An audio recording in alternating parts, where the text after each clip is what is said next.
follow a CBS News special report. Good evening. 3 months ago today, Ronald Reagan was sworn into office as President of the United States. Tonight, in the first of two broadcasts, CBS News will take a look at how he's doing. He's not here just to govern the country a little better than the last fella. He's here to do some things, to accomplish some things, to get the country's attention riveted on his objectives, such as the economic recovery program. And he feels that he's achieving this, and that's why he enjoys the work. I think Ronald Reagan may truly intend not to harm the truly needy, but we get into a matter of definition, and I'm convinced that his definition is a definition that would indeed harm some truly needy people. I don't happen to agree with the substance of what he's doing, but in terms of the way in which he's doing it, I think he's done it brilliantly. It's been hectic, and it's been a very rapid pace, and I think we've accomplished major changes in a very short period of time. I, Ronald Reagan, do solemnly swear. I, Ronald Reagan, do solemnly swear. That I will faithfully execute the office of President of the United States. That I will faithfully execute the office of President of the United States. And will, to the best of my ability. And will, to the best of my ability. Preserve, protect, and defend. Preserve, protect, and defend. The Constitution of the United States. The Constitution of the United States. So help you God. So help me God.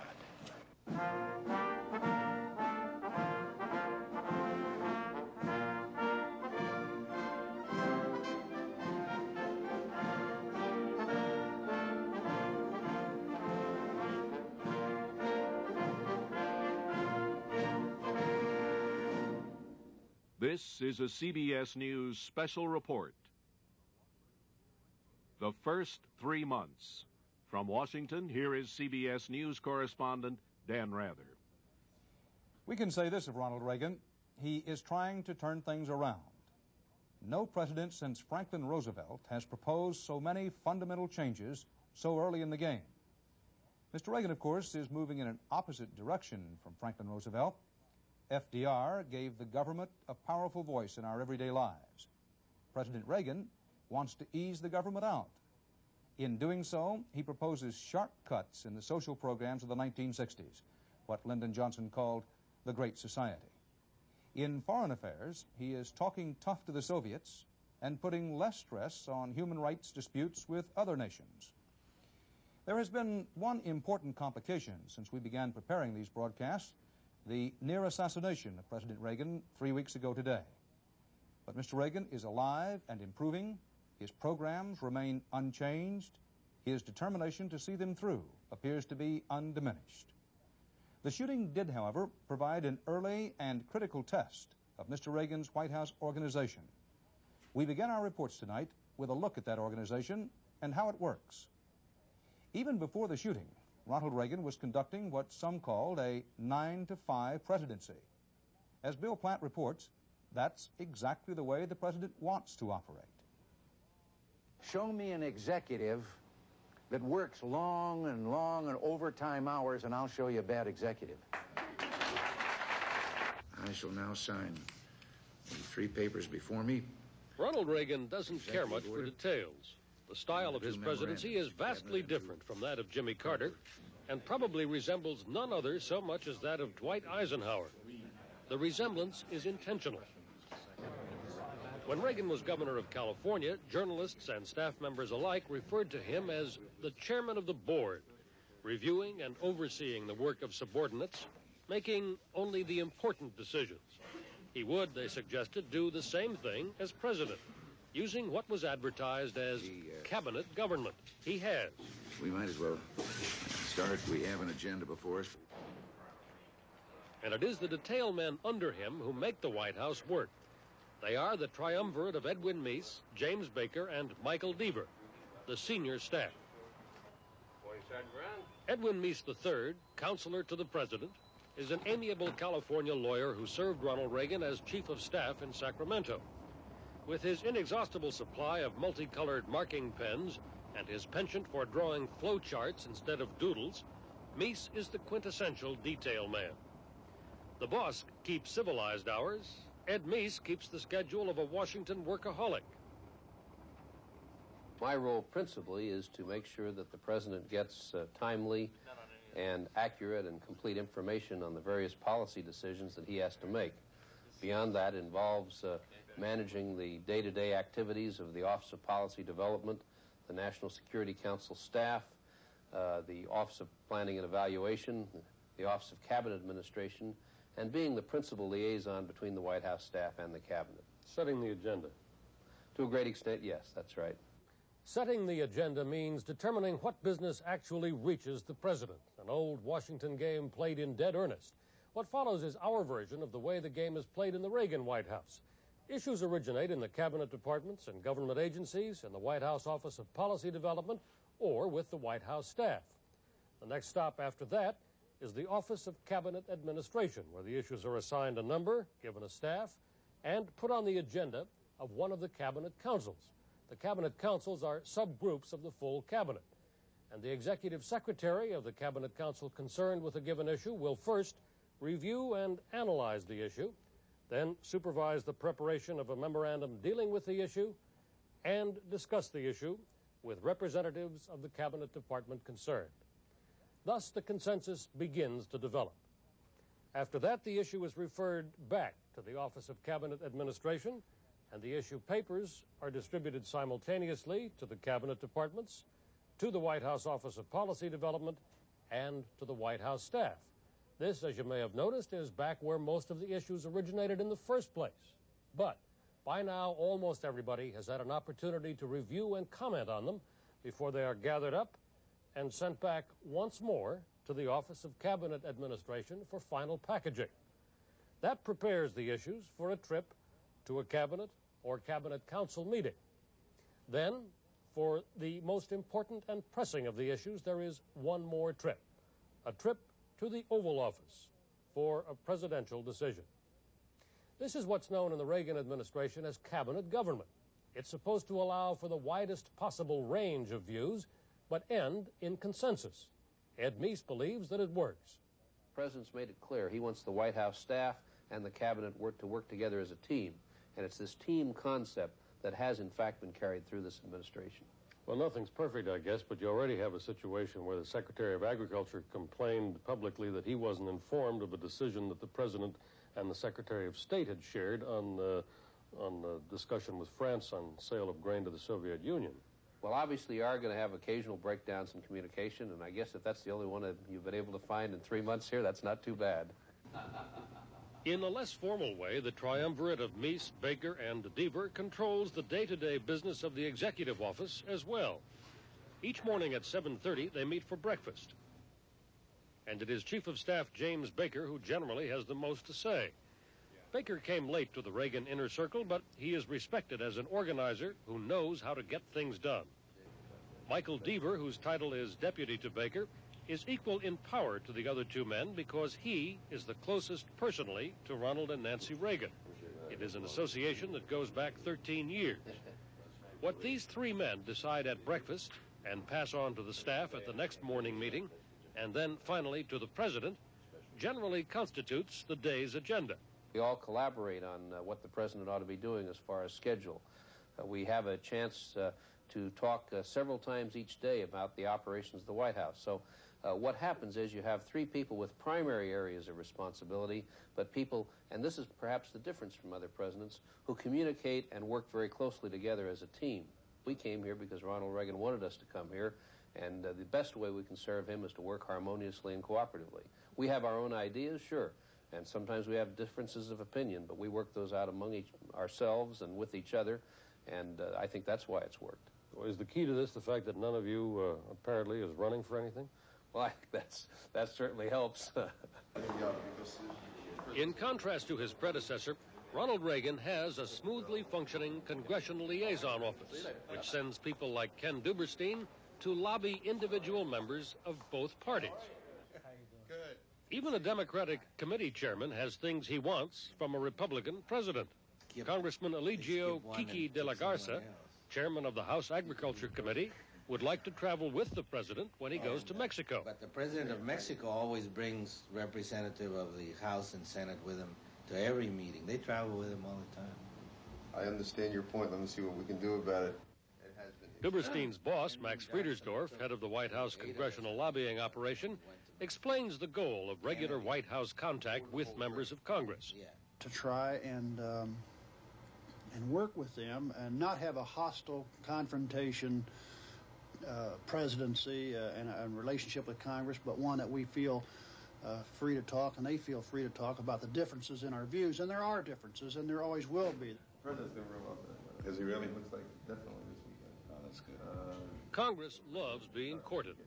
Even the Democratic Speaker of the House says of the Republican president, "I love talking to him. He tells Irish stories." The jury is still out on Mr. Reagan's legislative program, but the tone of his administration is clear. It is collegial. Success is meant to be accomplished through teamwork. The severest test of that has come with the president out of action for 3 weeks now. The country has run without a full-time chief executive, and 3 unelected aides have made major decisions. We ought to do something on the Hostage Compensation Commission today, which includes both the executive order and the people who've been suggested for it. You have that report. I gave you a memorandum. Yes. Okay. Concerning the appointments on that commission to fill it out.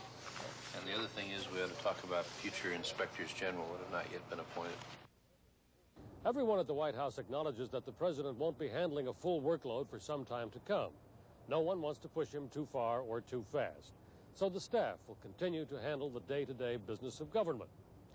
The executive branch is, for all practical purposes, on automatic pilot. Not everyone approves, but Ronald Reagan clearly does approve. This is the way he set it up, the way he intended for it to work even before he was struck down. Ronald Reagan is, after all, the chairman of the board. The most dramatic example of White House policymaking has been the president's economic program. We'll be back shortly with a look at that and what has been happening to it. Dunkin' Donuts, you can't find them in a grocery store. Dunkin' Donuts, you can't find them in a bakery. Dunkin' Donuts, they're not for sale in a restaurant. You have to get them at Dunkin' Donuts. It's worth the trip. Say goodbye to super strong glue that's a pain to open. No.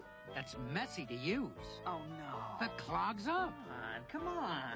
Say hello to Elmer's Wonderbond Plus with this exclusive tip. Twist, it's open. To put one drop of glue right where you want it, even on the head of a pin. And this special plug helps keep our tip clog-free. Get Elmer's Wonderbond Plus and new Wonderbond Plus for wood and leather. And stick with a name you can trust. Polident presents Martha Ray, movie star, denture wearer. Folks, I've used Polident for years, but now there's something that cleans my dentures even better. It's fantastic.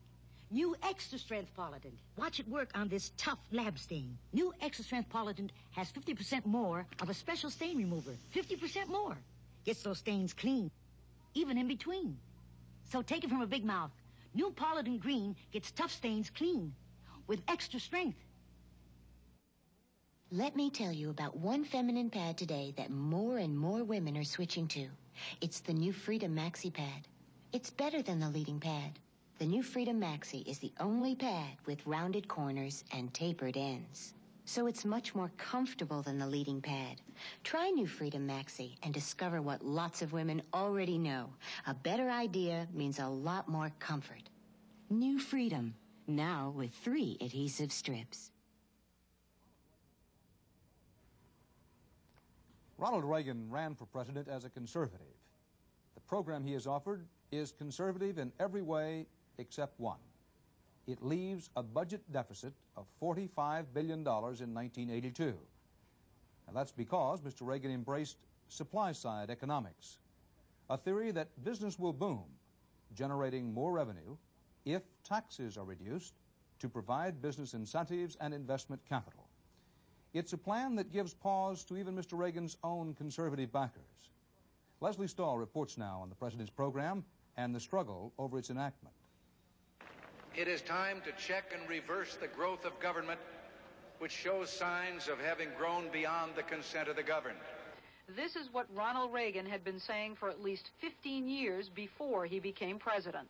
You know, for a number of years, I've been protesting the growth of government, expressing a concern lest government grows so complex as to become unmanageable and beyond the control of the people. In Ronald Reagan's world, big government is public enemy number one. As we have just heard, he was saying that back in 1966, when the federal budget was a mere $130 billion. Now it's approaching $700 billion, and Ronald Reagan can tell you why. For a time, it's appeared that Congress had more solutions than the country had problems. Or put another way, I've said before that cures were developed for which there were no known diseases. The change Mr. Reagan seeks is embodied in his two-part economic plan. Government spending would be reduced by more than $50 billion below the level projected by President Carter for 1982. Mr. Reagan claims this would mean less government borrowing, lower interest rates, less printing of money, lower inflation. Taxes would be cut 10% a year for 3 years with special breaks for business to produce, he says, greater savings, investments, modernization of industry, greater productivity, and more jobs. A great many people don't agree that things will work out the way the president says they will. Have a heart, Ronald Reagan. Tell me which side are you on? And there is a widespread belief that it's not the even-handed program Mr. Reagan says it is. I don't think that the safety net, so-called, saves enough people from what could be family disaster and individual disaster. And that's the sort of thing I hope we can correct, taking care of the needs of hungry children whose parents can't provide them a decent diet or fail to, senior citizens who need a helping hand, handicapped people, veterans whose medical care must be kept top grade. Those are the main complaints that I've got about the Reagan program.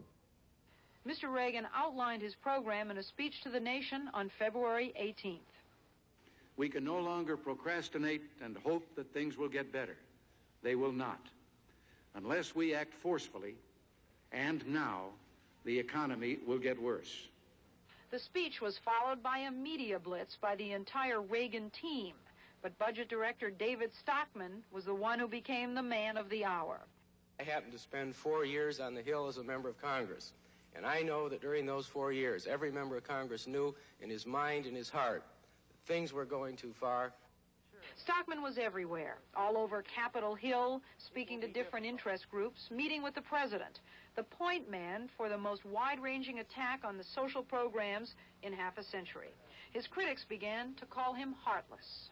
What I am trying to suggest here, and the reason we proposed our level rather than yours, is that it's time that we start getting serious about targeting the assistance that we provide to people that really need it, and it's time that we got the pork barreling out of the process of trying to help the needy in this country. And the low-income energy program has been that, and every member of this committee knows it. It is not just in waste, but often in the heart of the social programs that Mr. Reagan and his team made their cuts. In food stamps, Medicaid, aid to education, CETA jobs, more than 300 changes in existing programs, including mass transit, and, to be sure, some cuts in subsidies to business and agriculture. There is a purpose behind food stamps. There's a purpose behind Medicaid. There's a purpose behind aid to dependent families. There's a purpose behind CETA. So the notion that the federal government, the government of the United States, and what is, after all, a rather excellent civil service, has been sort of prodigiously incompetent is quite wrong. The federal government has been, its functions have been related to need. The president is well aware of the pitfalls that await his program in Congress. He has a three-point plan of action to assure its passage. First, Mr. Reagan put his own powers of persuasion on the line in face-to-face meetings with scores of congressmen. Second, there were meetings with House Republican leaders to map strategy for winning the votes of conservative Democrats. We were in there today trying to put together the kind of figures and the strategy that would encourage members to come over and vote with us. And finally, the president planned to rally the people to his side, making his first TV speech after only 17 days in office. Here is a dollar such as you earned, spent, or saved in 1960. And here is a quarter, a dime, and a penny. 36 cents. That's what this 1960 dollar is worth today. He was out in public frequently, obviously enjoying the challenge.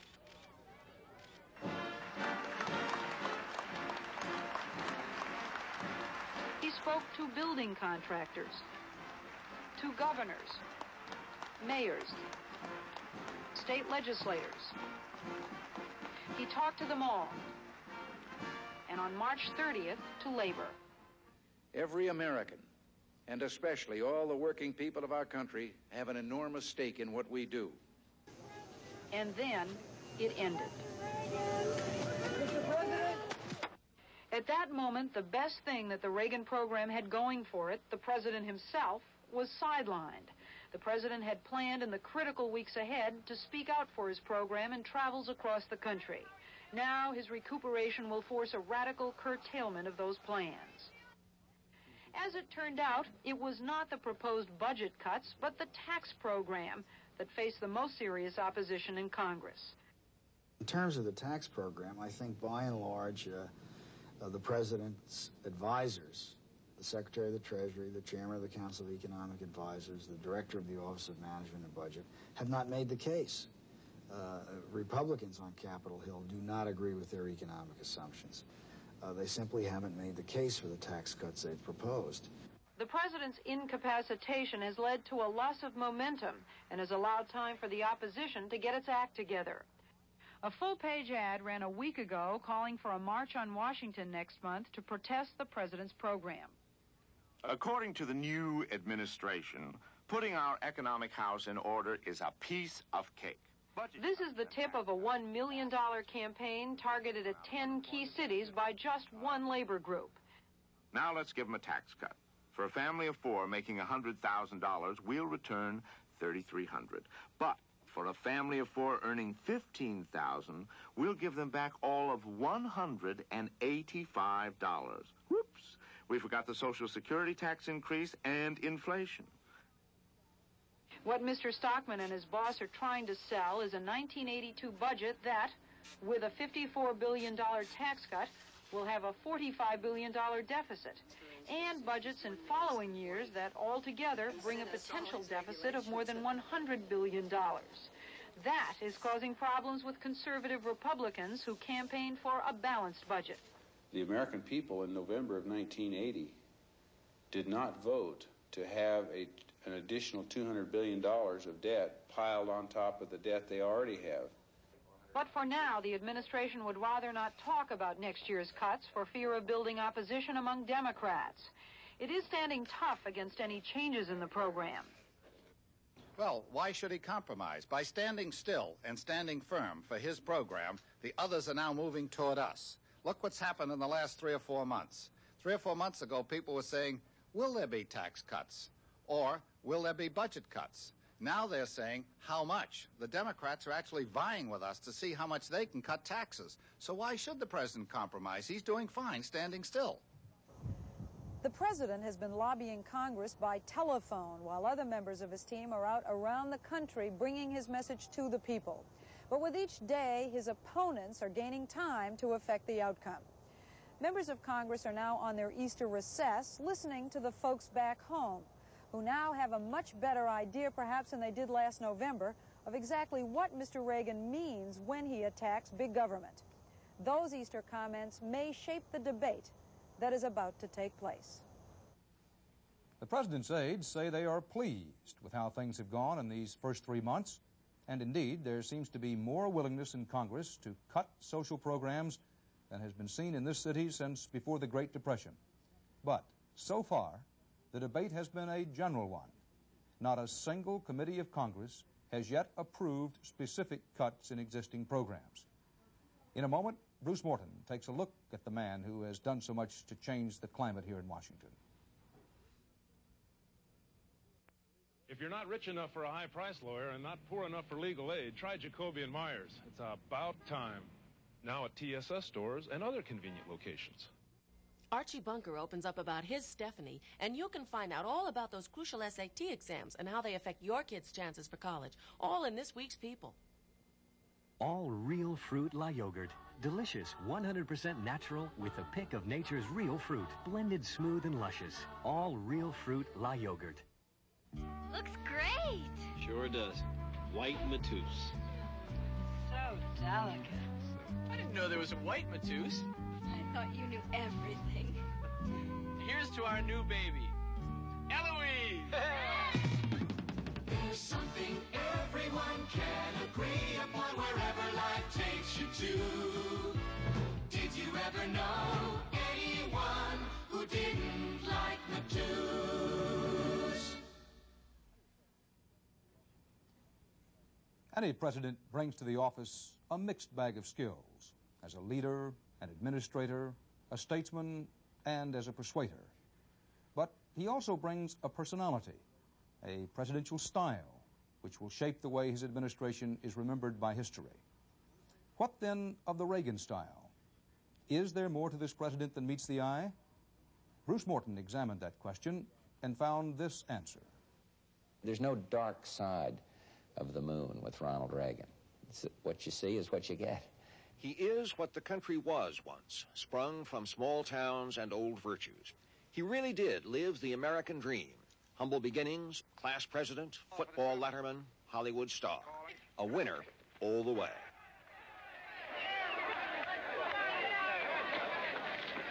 I guess the boys are just tired. What critics say is that's a weakness as well as a strength. Success came so easily, they say, Reagan doesn't understand the problems of people denied his opportunities.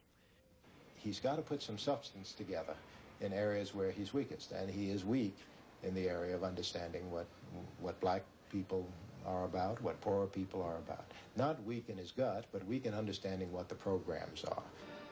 What friends say is he knows who he is. He is comfortable with Ronald Reagan, comfortable with his past and his present. For him, the presidency is not an ego trip. He's confident. He's confident of Ronald Reagan. He knows that he's a good communicator. And all public figures that are successful have egos. You cannot be successful without having an ego, but his does not overwhelm him, and he handles it very well. He's a kind, gentle man who really cares probably more about the people around him than I think maybe he does himself sometimes.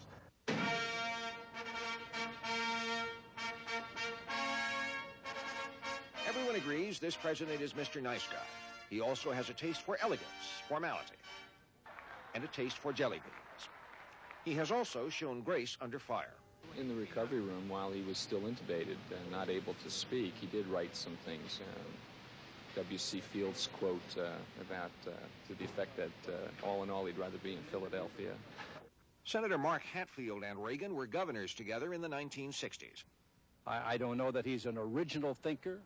I'm not sure that he's an innovator, but he is one who can gather the best out of other people's minds and experiences. And there again, I think, is an example of true leadership. One more thing. Ronald Reagan has been a gadabout president, going to Capitol Hill to lobby his programs with the Congress. Do you remember the first time you and we ever met? Taking his wife to New York to see a show. Or going to the ballet here in Washington. Or just walking from the White House to church. What happened outside the Washington Hilton may change that. Some are already urging the president to be less public. George Reedy, who worked in Lyndon Johnson's White House, recognizes the danger. What I am talking about is another man who cannot be fully safeguarded as long as he must, as long as he's going to appear in front of the public. You know, this is a rather terrible thing. Sometimes I think, my God, the crackpots have got us. But Reedy thinks it's important for presidents to see and touch the people. You know, this baby-kissing, handshaking type of activity, which is so very much derided, is really essential to a nation. A nation must have certain rituals of identification And that's what I regard, the baby shaking, the baby kissing and the hand shaking, and the patting people on the head and the pressing of the flesh. They are rituals of identification, which have a very important element to play in terms of social stability and the cohesiveness of the nation.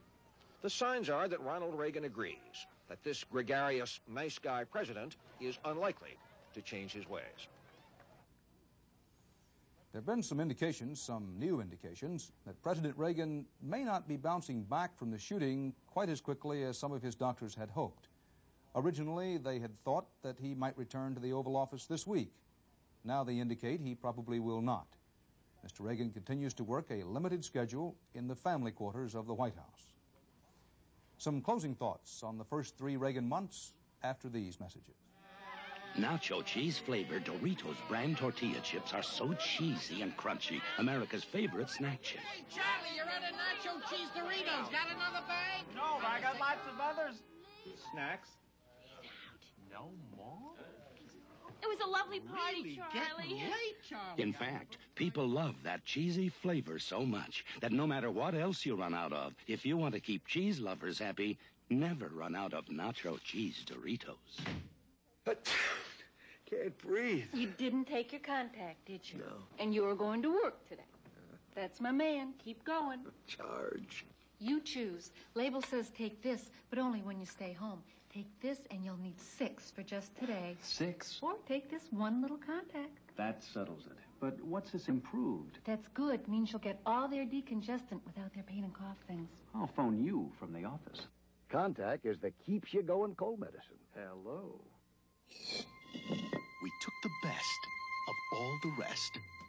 We took the cool, dry feeling of an antiperspirant spray, the long-lasting strength of a roll-on, and the convenience of a concentrated deodorant stick to bring you Dial Solid, an antiperspirant so much better than the leading aerosol, better than even the leading roll-on. It's the most advanced form of protection you can buy. Dial Solid, the dryness of a spray, strength of a roll-on, convenience of a stick, the best of all the rest.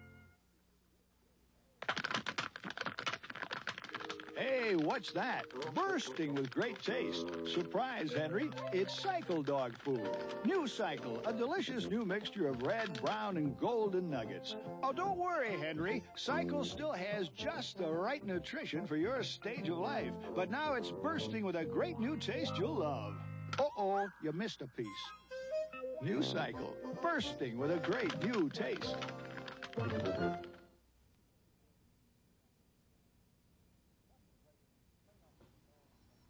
President Reagan may not get all the cuts he wishes in social spending programs, but he will get major cuts nonetheless. Cuts that not so long ago would have been politically unthinkable. He will probably not get all the tax cuts he wants, but he will get some. We talked with many experts who disagreed with the president's policies, but gave him high marks for the way he has organized the White House and for the way he has launched the campaign for his economic program. Central to that program is the question of entitlement. Are the American people entitled to government help as a matter of basic right? Budget Director David Stockman has declared, we reject that notion. More than most administrations, this one is directed by a philosophy of government, a philosophy which says that less government is better. And if, in the course of the next 3 3/4 years, that philosophy takes root, it will, for better or worse, be a change of historic significance. Now, there's a lot we haven't mentioned yet about these first 3 months, including a look at Mr. Reagan's foreign policy. We'll do that on Thursday, 3 nights from now, at this same time. Until the CBS Evening News tomorrow evening, Dan Rather, CBS News, Washington. Good night.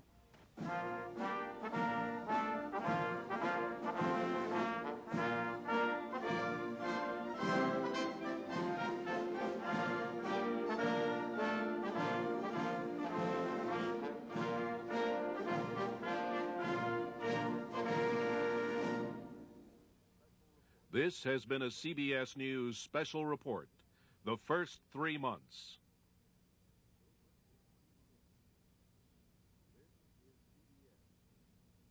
This is CBS. Let's see, an Alaskan shrimp cocktail. Oysters on the half shell.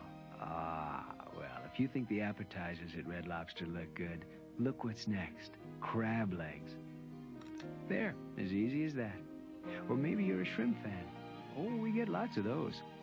And there's no sweeter way to end a lobster dinner than, oh, very good choice.